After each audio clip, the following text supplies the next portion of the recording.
Well guys this is day 5 যেখানে আমরা জানছি বাংলার কোন ইউটিউবার ইউটিউব থেকে এবং আদার সোশ্যাল মিডিয়া প্ল্যাটফর্ম থেকে কত টাকা ইনকাম করে। আর আজকে আমাদের মাঝখানে একটা এমন চেহারা আছে বাংলা ইউটিউব কমিউনিটির যে পুরো ইউটিউব কমিউনিটিকে, পুরো বেঙ্গলি ইউটিউব কমিউনিটিকে এগিয়ে নিয়ে যাওয়ার চরম স্থানে আছে। ইয়েস গাইজ, আপনারা ঠিক শুনেছেন, ঠিক জানছেন, ঋত্বিক অধিকারী। এই চ্যানেলটা আপনারা দেখে হবেন আমাদের সামনে এই চ্যানেলটা কিন্তু গ্রো, আমি নিজে এই চ্যানেলটাকে গ্রো হতে দেখেছি এবং আজকের দিনে এই চ্যানেলের মান্থলি ইনকাম দেখলে হয়তো আপনার মাথা খারাপ হয়ে যাবে।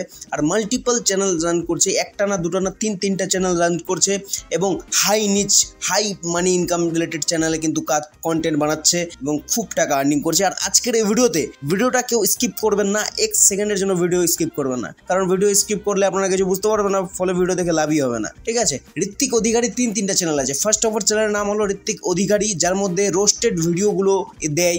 সেকেন্ড, আমাদের সামনে যে চ্যানেলটা আসছে যেখানে মিস্টার বিস্টের এরকম ভিডিও, চ্যালেঞ্জিং ভিডিওগুলো আসে। এবং থার্ড যেটা চ্যানেল ওটা হলো টেক রিলেটেড চ্যানেল, যেখানে মোবাইল গ্যাজেটস এগুলো স্ক্যাম রিলেটেড ভিডিও নিয়ে আলোচনা হয়। সো প্রত্যেকটা চ্যানেলের আমরা ইনকাম বের করবো। এছাড়াও ঋত্বিক অধিকারীর ফেসবুক চ্যানেলস আছে, ফেসবুক থেকেও আর্নিং করে। ঠিক আছে, কিন্তু ফেসবুক আমরা দেখছি না আজকের দিনে, শুধু আমরা ইউটিউব দেখবো এবং ব্র্যান্ড থেকে কত টাকা আর্নিং হয় সেই জিনিসটা দেখবো। বেসিক্যালি যদি আমরা প্রথমে যেটা চ্যানেল আছে ঋত্বিক অধিকারী নামে, ওই চ্যানেলটার যদি ইনকাম বের করি, সো আমরা এখানে দেখতে পাবো। সো প্রথম যেটা চ্যানেলের ইনকাম আমাদের সামনে বেরিয়ে আসছে ওটা হলো $574, যেটা ইন্ডিয়ান কারেন্সিতে হচ্ছে 47,000 টাকা, 47,000। আমি ক্যালকুলেট করে রাখবো, ফলে লাস্টে এটা ক্যালকুলেট করতে সুবিধা হবে। নেক্সট যেটা চ্যানেল সেটা হলো ঋত্বিক প্রোডাকশনের যদি আমরা আর্নিং বের করি, ঋত্বিক প্রোডাকশনের যে আর্নিং আমাদের সামনে বেরিয়ে আসছে ওটা হলো $234। বেশিরভাগ কিন্তু মেন চ্যানেলে ফোকাস দিয়ে রেখেছে বলে এই যেগুলো সাইড চ্যানেল এগুলোর মধ্যে কিন্তু বেশি কাজ হয় না, সেক্ষেত্রে এইদিকে ইনকাম একটু কম। যেটা $234 যেটা আমাদের বেরিয়ে আসছে ওটা হলো 19,500 সামথিং। এবং এরপরে আমাদের কাছে যে সব থেকে মেন চ্যানেল যেটা হলো হালকা টেকের যদি আমরা রেভিনিউ বের করি, ওয়েল গাইস, হালকা টেকের যদি রেভিনিউ বের করি এখন কিন্তু আপনাদের মাথা খারাপ হয়ে যাবে, বিকজ হালকা টেকের যা লাস্ট 30 ডেজে ভিউজ আসছে ওটা হলো মিনিমাম 8 মিলিয়নের কাছাকাছি এবং এর মধ্যে যা রেভিনিউ জেনারেট হয়েছে ওটা হলো $1,900, যেটা ইন্ডিয়ান কারেন্সিতে 1,58,000 টাকা। তো মোটামুটি আমাদের সামনে যে 3টা চ্যানেলের মোট ইনকাম বেরিয়ে আসছে ওটা হলো 2,24,000 টাকা। কিন্তু এটা যেহেতু সোশ্যাল মিডিয়ার স্ট্যাটিক্স, এখান থেকে কিন্তু আমরা পুরো জাজ করতে পারবো না।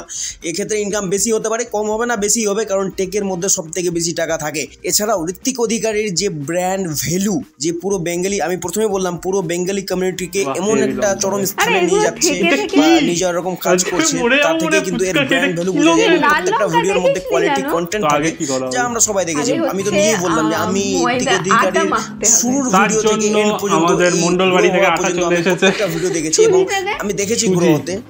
আমি গ্রো করতে পারিনি, সেটা আলাদা ব্যাপার, কিন্তু আমি দেখেছি গ্রো করতে। ইউটিউব ইনকাম আমাদের সামনে যা বেরিয়ে আসছে ওটা হলো 2,24,000 টাকা। এবং 3টা চ্যানেল মিলিয়ে যদি আমরা স্পন্সর ধরি, 2টা চ্যানেল, একটা হলো ঋত্বিক অধিকারী, আরেকটা যেটা আমাদের মেন চ্যানেল হলো হালকা টেকের মধ্যে সব থেকে বেশি টাকা। সব আছে বন্ধুরা, যদি স্পন্সর করো, ফোন তো ফ্রিতে আসবে। সেকেন্ডলি স্মার্টফোন খেতে পুরো পাগল হয়ে যাবে। ফুচকা খুলবে তো কই না, এদিক থেকে আপনি 3 লাখ টাকা ধরে নিতে পারেন। এই সাইডেও আরেকটা যেটা রোস্টিং চ্যানেল আছে, ওই চ্যানেলও আপনি মিনিমাম 1 থেকে 1.5 লাখ টাকা ধরে রাখেন। সো বেসিক্যালি এখানে যদি আমরা 3 লাখ টাকা আরো অ্যাড করে দিই, সেক্ষেত্রে কিন্তু 5 lakh plus per month vote দিয়েছে না, হোলি খেলেছে আমি জানি না। এরকম ভিডিও আপনাদেরকে দেখতে কেমন লাগছে অবশ্যই কমেন্ট সেকশনে কমেন্ট করে জানান। চ্যানেলে নতুন আছেন অবশ্যই সাবস্ক্রাইব করুন।